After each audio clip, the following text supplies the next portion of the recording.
আল্লাহ বলে এই দুনিয়ায় আমি রব্বুল আলামিন আমার বান্দাদের মধ্যে কর্ম আমি আল্লাহ নিজে বন্টন করে থাকি। এটা কোরআনের আয়াত। আল্লাহ বলছে আমি বন্টন করি, আমি বন্টন করি, নাইলে কেউর পক্ষে সম্ভব না।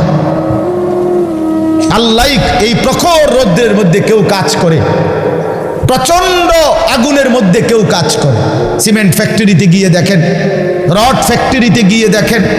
আমি একবার চুন ফ্যাক্টরিতে গেছি, চুন বানায় যে, ওইখানে দেখছি ছাতক সিলেট, এই যে মানুষের পানের লগে চুন খায় যে, এটি আল্লাহু আকবার, আমার কাছে মনে হচ্ছে এটা জাহান্নামের টুকরা। আগুন কাকে বলে? এত তীব্র প্রখর আগুন। ওইখানে মনে করেন ওই বিল্ডিংটা আমার এখান থেকে মানে গরমের হাট লাগতেছে, আমি পারতেছি না আগাইতে, অথচ ওইখানে দাঁড়াইয়া দেখছি কর্মচারীরা বড় বড় লোহার আংটার মতো এগুলো দিয়ে দিয়া পাথর এগুলো লাড়তেছে, আরামসে হেতে কথাও কয়, তিড়েও লাড়ে, মানে অথচ আগুনটা কি আগুন, জাহান্নামের আগুনের মতো, কিন্তু তার ধৈর্য কুলাইলো কেমন? আল্লাহ বলেন এটা আমি বন্টন করি, আমি এই দুনিয়ার কর্ম বন্টন করি, ফলে এই দুনিয়ার এই স্বাভাবিকতা ভারসাম্য টিকে আছে। আমরা আল্লাহর সাথে বেশি তুচ্ছ অবজ্ঞা করছি, আমরা জানি না আমাদের শেষ পরিণতি কি। ওমা কাদারুল্লাহ হাক্কা কদরি, আল্লাহ বলছে বান্দা তোমরা আমাকে যথোপযুক্ত কদর করলা না।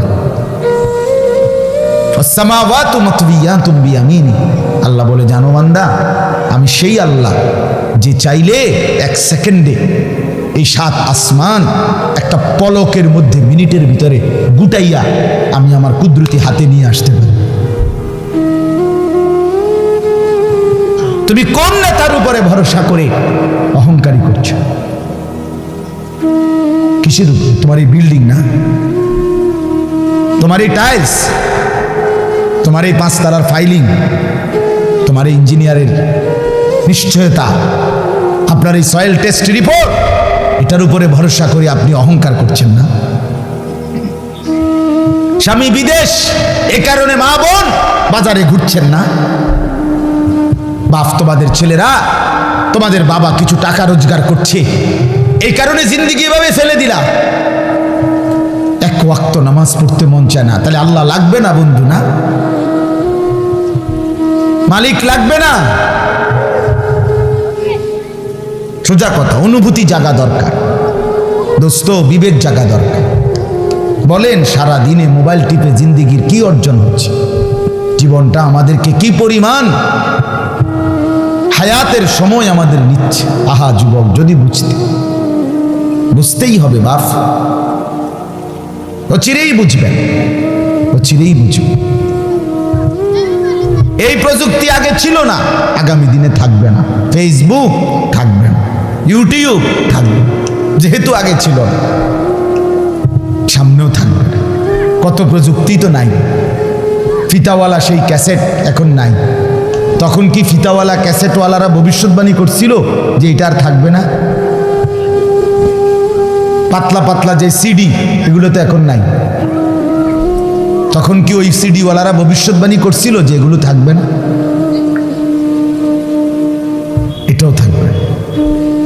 ওয়াখলুকুকুম মা লা তা'লামুন, কুরআনুল কারীমে আছে, আল্লাহ তাআলা বলেন ওয়াল খাইলা ওয়াল বিগালা ওয়াল হামিরা লিতারকাবুহা ওয়া জিনা, আমি আল্লাহ তাআলা গাধা, ঘোড়া, খচ্চর তোমাদের যানবাহনের জন্য দিয়েছি।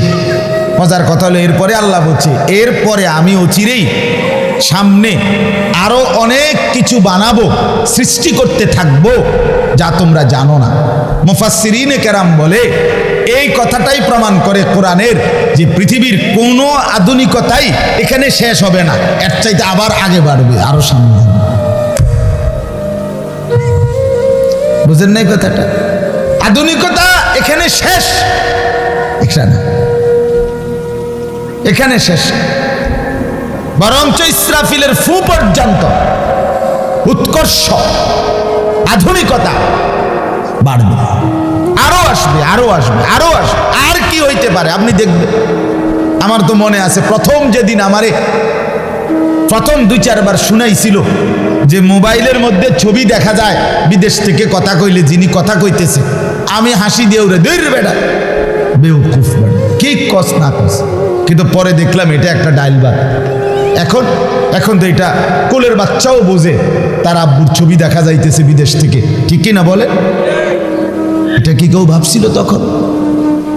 ওয়ায়াখলুকুকুম, আল্লাহ তাআলা বলেন ওদের জন্য সৃষ্টি করব, ও চিরেই করতে থাকবো। মোজারের সিগা, যেটা ইস্তেমরার বুঝায়, ধারাবাহিকতা বুঝায়। মা লা তা'লামুন, যা তোমরা জানো না আমি তৈরি করব। ওয়াল্লাহু ইয়ালামু আনতুম লা তা'লামুন, আল্লাহ বলে আমি জানি তোমরা জানো না। তোমরা জানো মানুষের কোনো আবিষ্কার, এটা মানুষের সত্তাগত আবিষ্কার নয়, বরং আল্লাহর ফয়সালা। এই জন্য আল্লাহ তাআলা যাকে দিয়ে যা করাবেন দুনিয়ায় তা আল্লাহই করাচ্ছেন। কসম খোদার, এটাই সত্য। এই বন্ধু বিশ্বাস করো, এটাই সত্য। এজন্য যে ট্রাক বানাইতে পারছে সে মোবাইল বানাইতে পারবে না। বলে তুমি এত বড় ট্রাকের মতো একটা এত বড় যন্ত্র মেশিন বানাইছো, একটা গাড়ি বানাইতে পারলে তো এই ছোট্ট মোবাইলটা তুমি বানাইতে পারতা না? সে পারবে না। আল্লাহ তাআলার কুদরত এটা। কোরআনে আল্লাহ বলছেন নাহনু কাসামনা বাইনাহুম মাঈশাতাহুম ফিল হায়াতিদ দুনিয়া। আল্লাহ বলে এই দুনিয়ায় আমি রব্বুল আলামিন আমার বান্দাদের মধ্যে কর্ম আমি আল্লাহ নিজে বন্টন করে থাকি। এটা কোরআনের আয়াত। আল্লাহ বলছে আমি বন্টন করি, আমি বন্টন করি, নাইলে কেউর পক্ষে সম্ভব না। আল্লাহ এই প্রখর রোদ্রের মধ্যে কেউ কাজ করে, প্রচন্ড আগুনের মধ্যে কেউ কাজ করে। সিমেন্ট ফ্যাক্টরিতে গিয়ে দেখেন, রড ফ্যাক্টরিতে গিয়ে দেখেন। আমি একবার চুন ফ্যাক্টরিতে গেছি, চুন বানায় যে, ওইখানে দেখছি ছাতক সিলেট, এই যে মানুষে পানের লগে চুন খায় যে, এটি আল্লাহু আকবার, আমার কাছে মনে হচ্ছে এটা জাহান্নামের টুকরা। আগুন কাকে বলে? এত তীব্র প্রখর আগুন। ওইখানে মনে করেন ওই বিল্ডিংটা আমার এখান থেকে মানে গরমের হাট লাগতেছে, আমি পারতেছি না আগাইতে। অথচ ওইখানে দাঁড়াইয়া দেখছি কর্মচারীরা বড় বড় লোহার আংটার মতো এগুলো দিয়ে দিয়া পাথর এগুলো লাড়তেছে, আরামসে হেতে কথাও কয়, তিড়েও লাড়ে। মানে অথচ আগুনটা কি আগুন, জাহান্নামের আগুনের মতো। কিন্তু তার ধৈর্যে কুলাইলো কেমন? আল্লাহ বলেন এটা আমি বন্টন করি, আমি এই দুনিয়ার কর্ম বন্টন করি। ফলে এই দুনিয়ার এই স্বাভাবিকতা ভারসাম্য টিকে আছে। ওয়াজআলুকুম খুলাফা আল আরদ। বন্ধু আল্লাহ বলছেন আমি আল্লাহ আমার জমিনের মধ্যে তোমাদেরকে আমার প্রতিনিধি হিসাবে বসবাসের ব্যবস্থা করছি, এটা আমি করছি। আপনি শুধু একটা বার বলেন, একটা লোক এখানে এই যারা মনোযোগ দিয়ে শুনতেছেন, আপনি বলেন একজন চেয়ারম্যানকে বলুক, এই চেয়ারম্যান সাহেবরে এনে বসাইয়া, মনে করেন একটা ইউনিয়ন যে আপনার এখানে মোট 4000 ভোটারের ভোটে আপনি নির্বাচিত হয়েছেন, ধরে নিলাম এই 4000 ভোটারের মধ্যে এই ইউনিয়নে মানুষের প্রয়োজনীয় যে কাজগুলো এগুলো আপনি বন্টন করে দিবেন। আপনি যেহেতু জনপ্রতিনিধি, আপনি ভাগ করে দিবেন। রিক্সা চালাইব কয়জন, অটো চালাবে কয়জন, জুতা সেলাই করব কয়জন, চুল কাটবে কয়জন, তরি তরকারি করবে কয়জন, টয়লেট বাথরুম সাফ করবে কেডা কেডা, এটি আপনি লিখে দিবেন। চেয়ারম্যানের বাপ না, চেয়ারম্যানের 14 গোষ্ঠী পারবে এটা মিলাইতে? কথা বলেন না, পারবে এগুলো বন্টন করে দিতে? যারে প্রথম বলবো যে তুমি রিক্সাটা চালাইবা, তে কব কি আমি কি ভোট অর্ধেক নিয়ে দিছি, আপনি প্রথম রিক্সাটাই আমারে দিলেন, আপনি কি কমপক্ষে প্রাইভেট কার্ডটাও দেখলেন না? বলবে কি না বলেন না? সম্ভব? এটা সম্ভব। সুবহানাল্লাহ। নাহনু কাসামনা বাইনাহুম মাঈশাতাহুম ফিল হায়াতিদ দুনিয়া। রব্বুল আলামিন বলেন দুনিয়ার হায়াতে আমার প্রতিটা বান্দার কর্মের বন্টন আমি করে থাকি। ওয়ারাফা'না বা'দাহুম ফাওকা বা'দিন, এরপরে আজীব কথা আল্লাহ বলেন, আমি রব্বুল আলামিন আমার বান্দাদের মধ্যে এই দুনিয়ায় একদল আরেক দল, একজন আরেকজনের উপরে মর্যাদাবান করে থাকি। ফলে লিয়াত্তাখিযা বা'দুহুম বা'দান সুখরিয়া, ফলে আমার বান্দারা একে অপর থেকে নিজেদের প্রয়োজনীয় কাজগুলো আদায় করতে পারে। সুবহানাল্লাহ। আল্লাহ বলেন আমি মাথায় ঢুকাইছি, তুই রিক্সা চালা, এই প্যাসেঞ্জার তোর সিটের উপরে বসে, সে বসে থাকবে, তুই চালাবি। আল্লাহ বলেন এটা এই যে একজন দুইজনই মানুষ, এটাও মানুষ ওইটাও মানুষ। এই লোকটা প্রতিটা প্যাডেল মানে রিক্সা ঘুরাচ্ছে, তার ঘাম বাইয়া পড়তেছে, আত্মে বেটা জমিদারের মতো সে এয়াডার মধ্যে ফোমের এয়াডার মধ্যে সিটটার মধ্যে বইয়া মোবাইলে কথা কয়, ঠ্যাং দুইটা আলগি দিয়া, কিরে বেটা কি তারে। তা সে যদি বলতো বেটা প্রয়োজনে ভিক্ষা করে খামু বেটা, তো তোরে এভাবে টাইনতে হবে, নাম বেটা দুজন একটা যাবো বেটা। কথার কথা কে তারে বুঝাবে তখন? কিন্তু আল্লাহ তাআলা বলেন আমি আমার এই বান্দাদের মধ্যে বুঝাইছি, একজন ড্রাইভার, একজন প্যাসেঞ্জার, একজন বিক্রেতা, একজন ক্রেতা, একজন সারাটা দিন মেহনত। আহা বন্ধু, আমি তো অনেকবার, আমি ঢাকা যখন পড়ালেখা করছি কত সময় তাকায় দেখছি এই যে গার্মেন্টস মিল ফ্যাক্টরির শ্রমিকরা, ছেলে মেয়েগুলো কি পরিমাণ মানবেতর জিন্দেগি। তারা এই 8 ঘন্টা 10 ঘন্টা ওভার টাইম করে ডিউটি শেষ করে ছোট্ট ছোট্ট খুপড়ির মতো কোন রকম জিন্দেগির জীবনটা তারা কষ্ট করে চালায়। অল্প কয়টা টাকা বেতন পায়, বেতনটার জন্য কত সময় কত আন্দোলন করতে হয় তাদেরকে। এই সামান্য কয়টা টাকা দিয়ে তারা জীবনটা নির্বাহ করে বছরের পর বছর, অথচ তাদের সেই কষ্টের মেহনতের পরিশ্রমের পণ্যটা বিক্রি করে মালিক ও পক্ষ কোটি কোটি টাকার রাজপ্রাসাদে আলিশান বিত্ত বৈভবের মধ্যে উল্লাস করছে। আল্লাহ বলেন বান্দা এই যে ব্যবধান, এটা আমি করছি, এটা আমার ফয়সালা, আমার ইচ্ছা। আমি যাকে মন চাই ধনী বানাই, আমি যাকে মন চাই গরিব বানাই, আমি যাকে মন চাই সম্পদের প্রাচুর্য বাড়িয়ে দেই, আমি যাকে মন চাই সম্পদ কমিয়ে দেই। আমার বান্দা এটা তোমার দুনিয়াবি কোনো শিক্ষা, দুনিয়াবি কোনো যোগ্যতা, শারীরিক কোনো দক্ষতা, তোমার মেধার কোনো বিচক্ষণতা নয়, কসম আল্লাহর নয়। যুবক প্রতারিত হইও না বন্ধু, প্রতারিত হইও না। তোমার মতো সুখী সচ্ছল ছিল, বাবার সম্পদ ছিল, চাকরি ছিল, বাবা বিদেশ ছিল, এরকম হাজারো সন্তান আজকে উদ্বাস্তু শরণার্থী শিবিরে, শরণার্থীর মতো মানবেতর জীবন ফিলিস্তিনে, রোহিঙ্গাতে, সিরিয়াতে, ইরাকে মুসলমানের লক্ষ কোটি সন্তান রোহিঙ্গার আরে শরণার্থী উদ্বাস্তু হিসাবে মানবেতর জীবন যাপন করছে। এরা এদেরও ফ্যামিলি ছিল, এদেরও মা ছিল, এদেরও বাবা ছিল, এদেরও ব্যাংক ব্যালেন্স ছিল, এদেরও হাস্যোজ্জ্বল চেহারা ছিল। বরং আমাদের চাইতে আরবের মানুষের চেহারা লক্ষ কোটি গুণ বেশি সুন্দর। বন্ধু আমার কি রঙে, আমার কথা শেষ, আমি বেশি আর বাড়াবো না। কি পাইয়া আজকে আমাদের সন্তানদের হালাত আমি বুঝি না। আরে বন্ধু কি গুপ্তধন পাইয়া গেলা, কোন জমিদারি পাইয়া গেলা, যে জমিদারির কারণে আল্লাহকে এভাবে ভুলে গেলা? কারণটা কি? মুসলমানের বাবারা এভাবে ভুলে গেলেন কেন? মুসলমানের মারা এভাবে বেপর্দায় নামে গেলেন কেন? মুসলমানের বোনেরা এইভাবে অসভ্যতায় নেমে গেল কেন? হায়া কোথায়, লজ্জা কোথায়, শরম কোথায়? আল্লাহকে এভাবে ভুলে গেলেন কেন?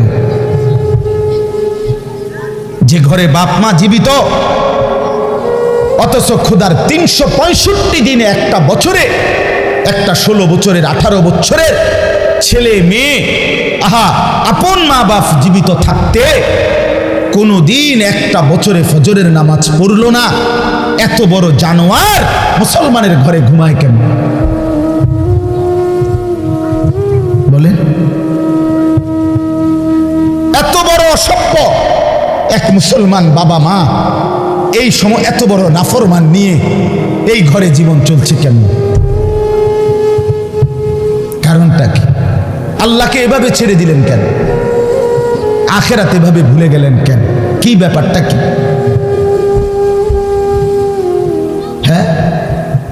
এই পৃথিবীর চারদিকে চতুর্দিকে যদি মুসলমান মজলুম হয়, নির্যাতিত হয়, তা আমরা কি মাটির মধ্যে না, নাকি আমরা চাঁদের দেশে? আমরা মাটিতে থাকি না উপরে থাকি? তো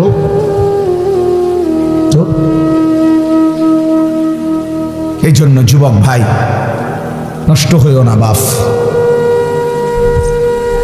নষ্ট হইও না। এই বন্ধুর কথা মনে রাখো, আমরা মূর্খ না। আলহামদুলিল্লাহ, পড়ালেখা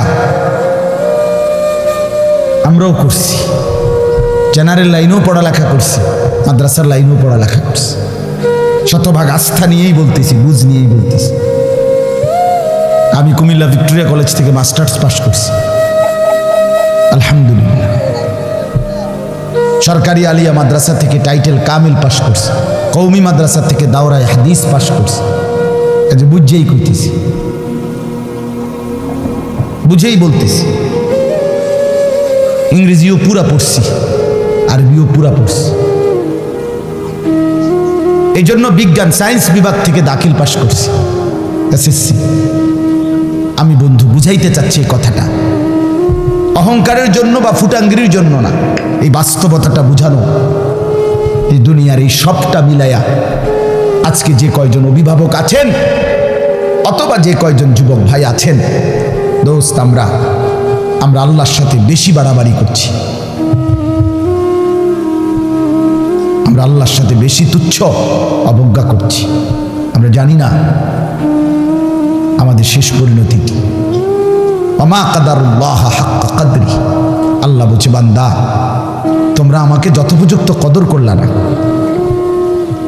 ওয়াসসামাওয়াতু মাতবিয়াতুম বিয়ামিনি, আল্লাহ বলে, জানো বান্দা, আমি সেই আল্লাহ যে চাইলে এক সেকেন্ডে এই 7 আসমান একটা পলকের মধ্যে, মিনিটের ভিতরে গুটাইয়া আমি আমার কুদরতি হাতে নিয়ে আসতে পারি। তুমি কোন নেতার উপরে ভরসা করে অহংকারী করছো? কিসের উপর? তোমার এই বিল্ডিং না, তোমার এই টাইলস, তোমার এই 5 তারার ফাইলিং, তোমার এই ইঞ্জিনিয়ারের নিশ্চয়তা, আপনার এই সয়েল টেস্ট রিপোর্ট, এটার উপরে ভরসা করে আপনি অহংকার করছেন না? স্বামী বিদেশ, এ কারণে মা বোন বাজারে ঘুরছেন না? বাপ, তোমাদের ছেলেরা, তোমাদের বাবা কিছু টাকা রোজগার করছে, এই কারণে জিন্দেগি এভাবে ফেলে দিলা। এক ওয়াক্ত নামাজ পড়তে মন চায় না, তাহলে আল্লাহ লাগবে না বন্ধু? না, মালিক লাগবে না? আল্লাহকে লাগবে না? তাই আজকে যারা এশার নামাজ পড়ো নাই, কেন পড়লা না? এই হাইওয়ান, পড়লা না কেন? এই হারামি, পড়লা না কেন? সারাদিনে এক ওয়াক্ত নামাজ পড়ো নাই যে? তোমার চাইতে নিকৃষ্ট মানুষ, নির্লজ্জ মানুষ আর কে হইতে পারে? মুসলমানের ঘরে জন্ম নিয়ে এক মুসলমান মায়ের পবিত্র দুধ এক টানা 2টা বছর খেয়ে এত নিকৃষ্ট মানুষ হয় কেন? এত নিকৃষ্ট মুসলমান হয় কেমনে মিয়া? এত অসভ্য মুসলমানের রক্ত এত বেদামি হবে কেন? অনুভূতি এভাবে মরে যাবে কেন? এই জন্য আমি আপনাদের সামনে কোরআনুল কারীমের যে আয়াতটা পড়ছি, সূরা আলে ইমরানের 102 নম্বর আয়াত, আল্লাহ তাআলা বলছেন, ইয়া আইয়ুহাল্লাযীনা আমানুত্তাকুল্লাহা হাক্কা তুকাত, হে ঈমানদারগণ, হে মুসলমানরা, মুমিনরা, তোমরা আমার, আল্লাহ বলছে 89 বার কোরআনুল কারীমের মধ্যে আল্লাহ তাআলা, একবার দুইবার না দোস্ত, হে ঈমানদারগণ, হে আমার মুমিন বান্দা, এই কথা বলে আল্লাহ 89, 8, 9, 89 বার আল্লাহ কোরআনে ডাক দিয়েছেন। বলছে, তুমি আমার বান্দা, তুমি মুমিন, তোমারে আমি জান্নাত দেব। বান্দা, তোমারে আমি জান্নাত দিতে চাই, বিশ্বাস করো, তোমার জন্যই জান্নাত, কোনো বেঈমানের জন্য জান্নাত না। ঈমানবিহীন কেউ জান্নাতে যাবে না। পৃথিবীর সমস্ত ভালো কাজ যদি কোনো বেঈমান করে, তবুও সে জান্নাতি হবে। গোটা পৃথিবীটাও যদি কেউ মালিক হইয়া দান করে দেয়, এত বড় মহানুভব, কিন্তু সে বেঈমান, ইমান হীরা হারা, কালেমা হারা, সে কশ্চিন কালেও পরকালীন মুক্তি পাবে না। ইমান এইসা সম্পদ, ইমান এতনা দামি জিনিস, এতটা দামি সম্পদ। ইমান বিহীন গোটা পৃথিবীর কিছুরই কোনো মূল্য নেই। তো আল্লাহ বলে সেই ইমান আমি তোমাকে দিয়েছি বান্দা, আমি গ্রহণ করছি। ইয়া আইয়ুহাল্লাযীনা আমানু, হে ঈমানদারগণ। তার মানে তোমার এটা ফরমটা আমি নিছি, তোমার ঈমানদার হিসাবে গ্রহণ করছি, তোমারে মুসলমান বলে নিলাম আমি। এই জন্যই তো ডাক দিলাম, আমার বান্দা ডাক তো তোমাকে দিলাম। হযরত হাসান বসরি রাহমাতুল্লাহি আলাইহি বিশ্ববিখ্যাত তাবেঈ ছিলেন, আলেম ছিলেন, শ্রেষ্ঠ বুজুর্গ ছিলেন হাসান বসরি রাহমাতুল্লাহ। আমরা তাফসিরে পড়ছি, উনি বলতেন যখনই কোরআনের এই আয়াত ইয়া আইয়ুহাল্লাযীনা আমানু এটা শুনবে, প্রত্যেকটা মুমিনের উচিত সে কান খাড়া করে সাথে সাথে নড়ে চড়ে বসা, আর হৃদয়ের মধ্যে কথা আনা, আমার মুনিব আমাকে ডাকছেন, এখন হয়তো আমাকে কিছু করতে বলবেন অথবা কিছু নিষেধ ছাড়তে বলবেন, আর আমার উচিত মুনিবের ডাকেই সাড়া দেওয়া। তো আল্লাহ তাআলাও এখানে বলছেন ইয়া আইয়ুহাল্লাযীনা আমানু, হে ঈমানদারগণ, ইত্তাকুল্লাহা হাক্কা তুকাতি, তুমি পূর্ণ হক আদায় করে সামর্থ্যের সবটা দিয়ে, নিজ যোগ্যতার সবটুকু দিয়ে, নিজ সামর্থ্যের সবটা দিয়ে হক আদায় করে তুমি আল্লাহকে ভয় করো, তাকওয়া অর্জন করো। আখিরাত খামখেয়ালি করো না, আল্লাহর হুকুম মানাটাকে খামখেয়ালি করো না, নয়সই মনে করো না, জোরাতালি মনে করো না। হাক্কা তুকাতি, একেবারে হক আদায় করে আল্লাহকে ভয় করো। এই কথাটা যে আল্লাহ কোরআনে বন্ধু কতবার বলছে, বারবার বারবার বারবার। ইয়া আইয়ুহাল্লাযীনা আমানুত্তাকুল্লাহা ওয়া কুলু কাওলান সাদীদা, এই যে আল্লাহ বলছে ইয়া আইয়ুহাল্লাযীনা আমানুত্তাকুল্লাহা ওয়া কুনু মা'আস সাদিকিন, এই যে আল্লাহ বলছে ইয়া আইয়ুহাল্লাযীনা আমানুত্তাকুল্লাহা ওয়াল তানজুর নাফসুম মা কদ্দামাত লিগাদ ওয়াত্তাকুল্লাহ, এই যে আল্লাহ বলছে ইয়া আইয়ুহান নাসুত্তাকু রাব্বাকুম আল্লাযী খালাকাকুম মিন নাফসিন ওয়াহিদা, এই যে আল্লাহ বলছে ইয়া আইয়ুহান নাসুত্তাকু রাব্বাকুম ইন্না জালজালাতাস সাআতি শাইউন আযীম, এই যে আল্লাহ বলছেন বারবার বারবার বারবার। আল্লাহ বলছে হে ঈমানদার মুমিন বান্দা আমার, তুমি অন্যদের মতো না, তুমি হিন্দু না, তুমি বৌদ্ধ না, তুমি ইহুদি না, তুমি খ্রিস্টান না, তুমি নাস্তিক না, তুমি মুরতাদ না, তুমি বেঈমান না, তুমি আমার মুমিন বান্দা, তুমি আমার ঈমানদার বান্দা। তুমি আর 10 জনের মতো না, ভাত আমি সবাইকে খাওয়াবো, সেজদার তৌফিক আমি সবাইকে দেব না। বউ বাচ্চা, স্ত্রী সন্তান, সংসার, বাড়ি গাড়ি, ক্ষমতা, এটা তো আমি আল্লাহ বেঈমানকেও দিচ্ছি, বেশি দিচ্ছি। কিন্তু আল্লাহ বলেন মুমিন তোমাকে আমি জান্নাত দেব, জান্নাত, জান্নাত দেব, জান্নাত দেব। ঈমানদার জান্নাত এক পলক দেখবে।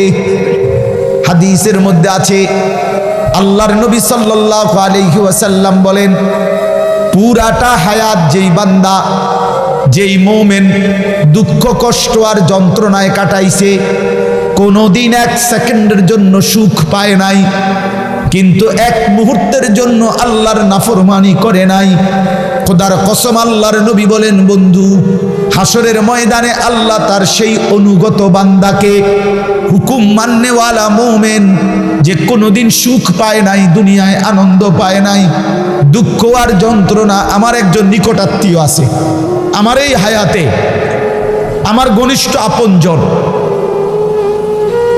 আমার এই হায়াতে, আমার এই 20-25 বছরের ভিতরে আমি কোনোদিন তার সুখের কথা খুব কমই শুনছি। যখনই শুনছি উনি বিপদেই আছে, কোনো না বড় সড়ো মুসিবতে, একটার পর একটা তার বিপদ লেগেই আছে। বিপদ যেন তারে ছাড়ে না, মুসিবত যেন তার। আমি তার জন্য নিজে উমরা করছি, কত সময় কত দোয়া আমার সেই আপনজনের জন্য আমি করি, কিন্তু আমার কাছে মনে হয় আমার মালিকের ফয়সালা এটা যে মুসিবত তাকে ছাড়ে না, বিপদ তাকে ছাড়ে না। আল্লাহর নবী সাল্লাল্লাহু আলাইহি ওয়াসাল্লাম বলেন, এই প্রচন্ড মুসিবতের ভিতরেও আমার হুকুমটা মেনে যে আখিরাতে গেল, আল্লাহ তাআলা ফেরেশতাকে বলবে আমার এই বান্দাকে জান্নাতের চারদিকটা একবার ঘুরাইয়া জান্নাতের দরজা বরাবর একটু দাঁড় করাইয়া আবার নিয়ে আসুন। কসম আল্লাহর, এটা হাদিস। ওই জীবনভর দুঃখ কষ্টে আল্লাহর হুকুম মেনে গেছে, সেই লোকটাকে চারদিকে ঘুরাইয়া জান্নাতের দরজার কাছে 1 মিনিটের জন্য ফেরেশতা দাঁড় করাবে। জান্নাতের একটা মিষ্টি বাতাস 1 সেকেন্ডের জন্য তার কলিজাটার মধ্যে এসে লাগবে ভিতর থেকে। এইবার লোকটাকে আল্লাহ রসুল বলেন, আল্লাহর সামনে যখন আনা হবে, আল্লাহ তাআলা জিজ্ঞেস করবে, আমার বান্দা জীবনটা বুঝি দুঃখ আর কষ্টেই কাটাই।